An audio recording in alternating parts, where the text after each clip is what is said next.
Right now, the number 1 pick in Thursday's draft belongs to the Atlanta Hawks, a team facing significant uncertainty about their future heading into the offseason. That was evident before they jumped up 9 spots in the lottery. Since their surprising run to the conference finals in 2021, pretty much nothing's gone quite as planned. No matter what, significant change was going to be coming to Atlanta this summer. Securing this number 1 pick has only increased the likelihood of major roster shakeup. Now, the exact direction of that change remains uncertain. While landing this top pick after a couple of disappointing seasons makes a full-on rebuild an intriguing possibility, especially with some of the players they have on contract, there's a pretty big issue standing in the way of that potential direction for them. They don't have their picks. Their first rounder next season is going to San Antonio fully unprotected. San Antonio also has the right to swap their first in 2026, and once again, they'll have their pick outright in 2027. Unless we see a trade that manages to give them back control of at least a couple of those selections, which I should add isn't impossible, a full-on reset really wouldn't make much sense right now. So that begs the question, what are they going to do at number 1? As the draft approaches, 2 main options seem to be on the table according to various reports. The first option is that the Hawks make a selection at number 1. For most of the draft process, it seemed that would either be Zachary Rizaje or Alex Sarr. But now we're getting reports that Atlanta's been completely unable to bring in Alex Sarr for a workout, so in all likelihood, it would be Rizaje at 1. The second option is for them to trade this selection. Due to the nature of this draft, where many scouts see little difference in value across much of the draft board, opportunities to trade this pick for a transformative veteran appear limited or even non-existent. Because of this, most reports suggest that if the Hawks actually do make a trade, it would be trading down for a package of picks in this draft, potentially future draft capital or some combination of both. Now currently, most of those reports really focus on one team, and that's the San Antonio Spurs. ESPN's Jonathan Givony stated, "Some teams view the Spurs as a potential trade-up option for Zachary Rizaje, whom they scouted extensively last season." Kevin O'Connor also reported the Hawks may just be exploring their options and haven't yet worked out all of the prospects they're considering selecting with the top draft choice. But one possible trade-down target could be UConn center Donovan Clingan, who impressed Atlanta's front office during a recent private workout. Now, Landry Fields, the general manager for Atlanta, recently tried to quiet down all these trade rumors, saying, "I think we're really excited about the draft, and the more that we uncover, I'm glad we have the number 1 pick. I keep joking around like I'm not going to give it back. With where we are right now, we'll pick at 1. We're planning on picking 1. A response that must be mentioned, but we should also know it's rare we should be trusting an NBA GM's media statement, especially around this time of year. So between the Spurs reportedly having heavy interest in Rizaje, the firepower they have in this draft alone, that being the 4th and 8th overall picks, the leverage they have specifically with Atlanta because of their control of most of their upcoming first-round draft capital, and these reports that Atlanta is potentially very interested in Donovan Clingan, someone who could very well still be on the board at 4. A big trade between the Spurs and Hawks actually seems quite realistic. Now, there is likely some hurdles in the way of a deal. While the Hawks are probably very interested in that 4th overall pick from San Antonio, most reports have the other piece of a potential deal being that selection at 8, something the Hawks are going to have a lot less interest in compared to getting back some of their future draft capital. In addition, assuming that Zachary Rizaje is still on the board, the Spurs would probably prefer to make a similar trade with Washington at 2 instead of Atlanta, as the Spurs and the Hawks are very likely to be in trade talks involving some piece of the Hawks' current backcourt throughout the offseason. Making a deal with them on draft night could potentially close the door on those future opportunities. However, while those hurdles are definitely very real, according to Draft Express, because Atlanta's been unable to bring in Alex Sarr for a workout, Donovan Clingan appears to be Rizaje's main rival at number 1. Once I saw that, I decided to officially include a Blockbuster trade in my final mock. Alex Sarr was the most consistently mocked player at 1 for months now. As we're inching closer and closer, that has completely changed. It seems him and his management have no interest in going to Atlanta, and Atlanta is now possibly honing in on Donovan Clingan, someone I ultimately think they end up with, just not with the 1st overall pick. They do make a selection there. They start the night taking French wing Zachary Rizaje. Clingan emerged as a legit option there, but instead, they decided to take a gamble. They reach an agreement with San Antonio. They'll send them the draft rights to the top pick Rizaje in exchange for San Antonio's 4th and 8th overall picks in this draft. But there is a contingency. Donovan Clingan still needs to be on the board at 4. So now it's a waiting game for the two teams. The Wizards are on the clock at 2. Luckily, this selection really isn't much of a sweat. With where Washington is in their rebuild, it would be shocking to see them drift from consensus. In all likelihood, they're going to select who's ever available between Alex Sarr and Riza J. In this case, it's the 7-footer Sarr. Truly an ideal outcome for them. They need defense, upside, and especially value. They're able to get all of that here at 2. It's really Houston's selection at 3 that'll have the Spurs and Hawks holding their breath. Despite the presence of Şengün in Houston, it appears Klingon is a legitimate option here at 3. Not so much for Houston specifically, but rumors surrounding teams looking to trade up for Klingon are heating up very quickly. 24/7 Sports reported that Donovan Klingon is going to be one of the more interesting players to watch in this draft. There's a couple teams that are very active trying to trade up for the UConn big man. Memphis and Chicago in particular, I'm hearing, are making a significant attempt to move up in a position where they could draft him. Houston being a potential trade partner there. This is certainly something to watch. With the clock ticking, all the Spurs can really do is just sit back and hope. And luckily for them, Houston isn't able to find a trade partner. They're staying at 3, where they select Kentucky guard Reed Shepherd. A great addition to a really promising young group. He's coming off one of the most efficient seasons in college basketball history, and he did that as only a freshman. Now his size isn't ideal, his ceiling doesn't appear to be all that high, but with the consistency he's displayed so early on, at the very least, Houston's going to get great value within the window of his rookie contract. This past year at Kentucky, he averaged 13 points, 5 assists, 4 rebounds, and nearly 3 steals, while shooting an absurd 54% from the field and 52% from 3. With that selection in the books, the Woj bomb is dropped. The Spurs and Hawks have reached an agreement on a trade involving the draft rights to the number 1 pick, and now Atlanta is back on the clock. Without hesitation, they end up with their guy, the anchor of the national champion UConn Huskies, the 7'2" big coming off possibly the most dominant defensive tournament run we've ever seen. Now this selection for Atlanta is likely to start a chain reaction of moves for them this offseason. They currently have pretty significant deals on their books dedicated to both Clint Capella and Onyeka Okongwu.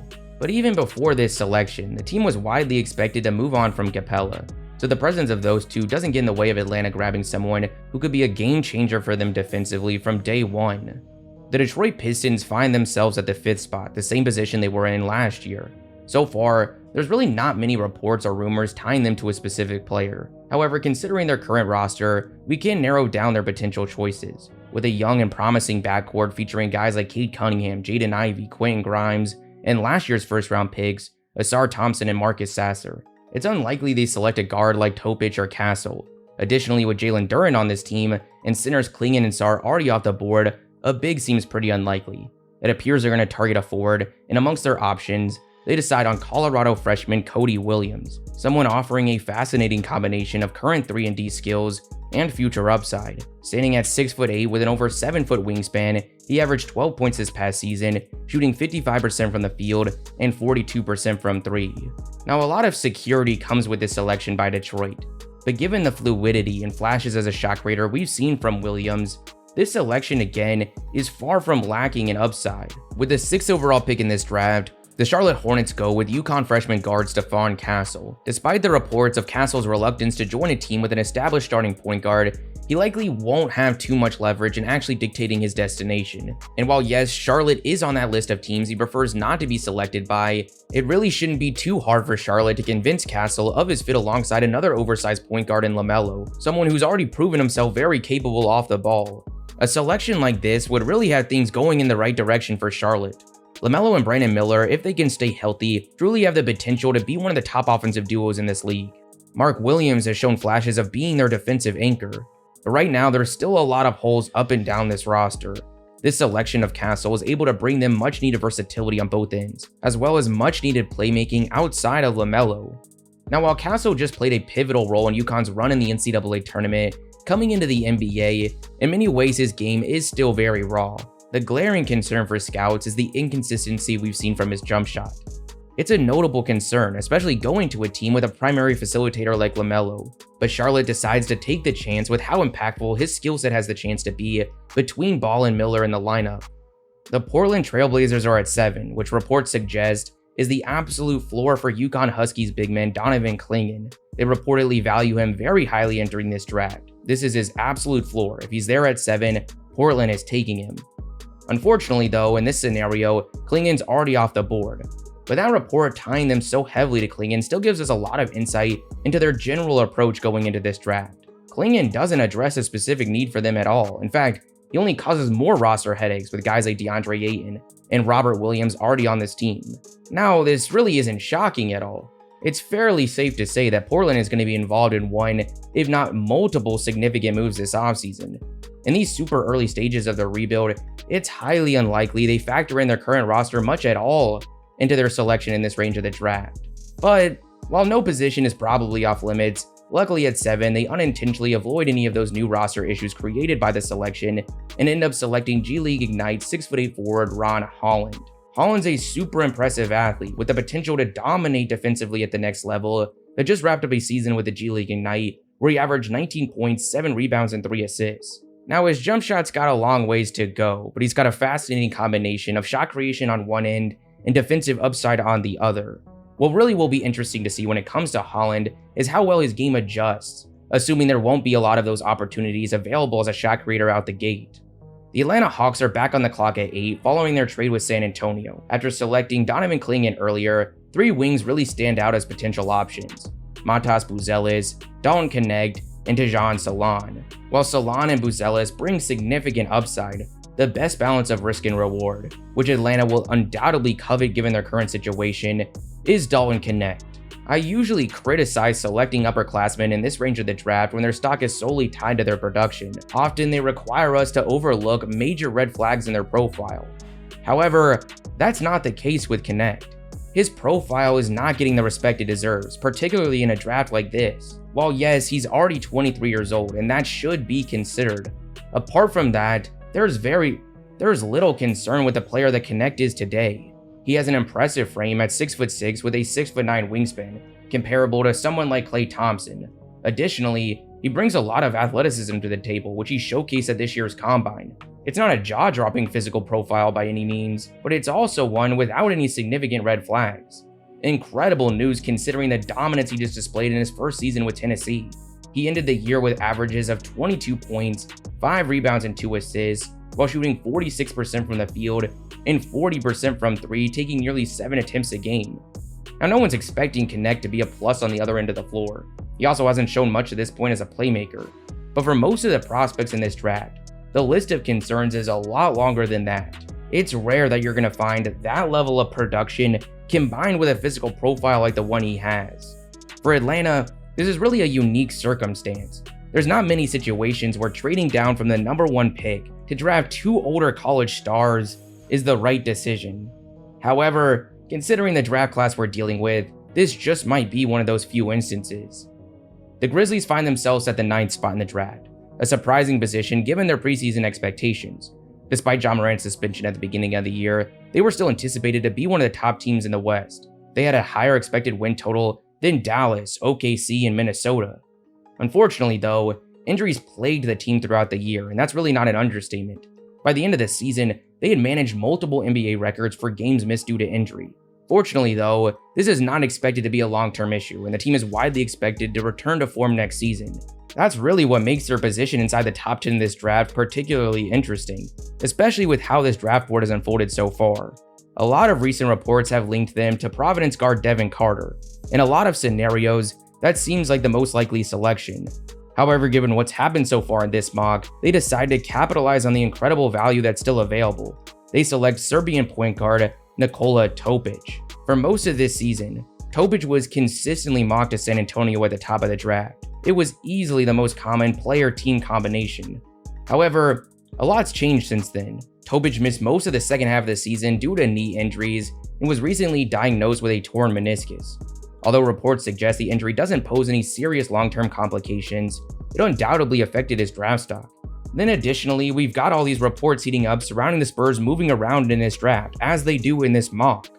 A year ago, it seemed impossible that the Grizzlies would find themselves in this range of the draft. A few months ago, it seemed extremely unlikely that Topic would still be on the board in this draft. Now, the latter is not a guarantee by any means, especially if San Antonio stays put at their current selections. But in this scenario, with him still on the board, Memphis is going to jump on the value. Obviously, they're not drafting their future starting point guard here. the face of their franchise is at the point guard position. But after a season like the one they just went through, they are well aware how unexpected things can be in this league, so they go into the draft with the focus of walking away with the best player available. The Utah Jazz round out the top 10 with a selection that, like the Grizzlies, appears to offer great value. They choose 6'10" G League Ignite wing Matas Buzelis, someone that this time last year was considered the heavy favorite for the #1 overall pick. At that time coming out of high school, the draw was clear. He appeared to have a true wing skill set approaching 7 feet tall. Fast forward to today, however, while scouts have remained intrigued by his size and skill combination, his production this past year has revealed him to be much more of a raw talent than initially expected. With the Ignite, he averaged 12 points and 5 rebounds, shooting 48% from the field and only 22% from 3, an area of his game that was previously seen as a strength and has left scouts scrambling to reassess his potential. The Jazz, however, are undeterred by all the question marks given the abundance of draft capital they have for the foreseeable future. They're willing to swing for the fences here. Now, I've been going back and forth on Buzelis over the past year or so. He undoubtedly passes the eye test with flying colors. But if we go just by the eye test, someone like Rob Dillingham would have gone with the first selection of the night. My main concern with Buzelis is the limited range of outcomes he might have, which is why I think he's placed firmly in the boom or bust category of this draft. His recent comments about himself compared to Zachary Rizaje really reflect a pretty concerning mentality. Rizaje, unlike Buzelis, won't go as high as he will solely due to his upside. The intriguing talent Rizaje has at his size is paired with really solid production at the professional level, a much more competitive professional level than you find in the G League. Most of that production has actually been playing off the ball, what many see as a positive with where the league is today. Matas, on the other hand, doesn't share that opinion. When Basket News asked him if he would like to challenge Rizaje in a pre-draft workout, Buzelis responded, "Of course, I want to see him one-on-one. He just doesn't want to do that with me. His agent will not do that with me, and I know he won't. It's a business decision. My advantage is that I have everything over him." The Chicago Bulls are next at 11, a team that, as we speak, might be in the early stages of a fire sale and complete roster overhaul. They didn't waste much time at all and kicked off the offseason, sending Alex Caruso to the Oklahoma City Thunder in exchange for Josh Giddey. Before that trade, I had the Bulls grabbing Kentucky point guard Rob Dillingham. After that move, however, I think we see a much different direction. They decide to swing for the fences and select the raw talent of 6'10" French forward Dejan Salon. There's no question that Salon would be an upside play, but that could very likely be what Chicago is after here. Salon has an incredible physical profile. He has a built-out frame, paired with a well over 7-foot wingspan. Now, his production in the French league this past season doesn't really get you excited. He averaged just 9 points and 4 rebounds, shooting only 37% from the field and 33% from 3. However, despite what the efficiency suggests, he has a really promising shot from outside, which actually accounted for a majority of his production this past year. That shooting potential paired with that frame is what's going to have teams like potentially Chicago so intrigued in this range of the draft. The other half of that first big trade of the offseason, the Oklahoma City Thunder are now on the clock at 12. Presti is likely to be intrigued by the value of the falling Rob Dillingham, but ultimately, they go the exact opposite route. Instead of 6'1", they go 7'5", selecting the back-to-back College Player of the Year, Purdue center Zach Edey. There is no question this selection is going to be a polar one. Zach Edey is possibly the most polar prospect in this draft class. The last time I mocked this selection to OKC, just about half the comment section had their pitchforks out. But I still think there's a very strong chance this happens. While there is no denying that their unique versatility, up and down the lineup, played a major role in their breakout success this past season. At times, their complete lack of size and even ability to get size out there if they wanted was a real concern for them. While it seems inevitable that this core is going to be competing at the top of the league for a very long time, by the time they actually get over the hump, it's hard to envision there will still be so much responsibility on a guy like Jalen Williams in the frontcourt. While it's unclear just how positive or detrimental adding a bunch of size to this team will be, there's no denying it's coming at some point. So here, before they get aggressive in free agency or make a big trade, they take a flyer with a pretty low value draft selection. They go to the extreme with someone that's going to answer a lot of those questions for them quickly. Then at the same time, they're still gaining access to incredible upside, as possibly the biggest mystery of this draft is just how well Edey's game can translate to the NBA. a conversation that has a lot of smart people on the extremes of both sides. Then we've got Sacramento at 13, a team that's been involved in a lot of rumors as of recently. By the time you're seeing this, they could have easily already made a deal. With so many moving parts heading their way, they grab value and select Rob Dillingham, someone whose risk-to-reward profile is blatantly clear. He's a top ball handler and individual creator in this class. He's a human highlight reel whose talent jumps off the screen. The concerns, however, are also blatantly obvious. His size. At just 6'1", 160 pounds, he would come into the NBA as one of the smallest players in the entire league. The Portland Trailblazers hold the final selection of the lottery. They grabbed Ron Holland earlier and now get another incredible athletic profile with 6'4" Providence guard Devin Carter, one of the biggest risers of the draft board over the last few months. As a junior this past year, he was one of the top scoring threats in the country, ending the season with averages of 20 points, 9 rebounds, and 4 assists, shooting 47% from the field and 38% from 3. Production that consistently put him in first-round conversations. But then after the combine, he really emerged as a likely lottery selection in this draft. Now, the backcourt in Portland is currently very crowded, but I don't think anyone really feels that's too permanent, so the Blazers snag what I believe is one of the best values in this class.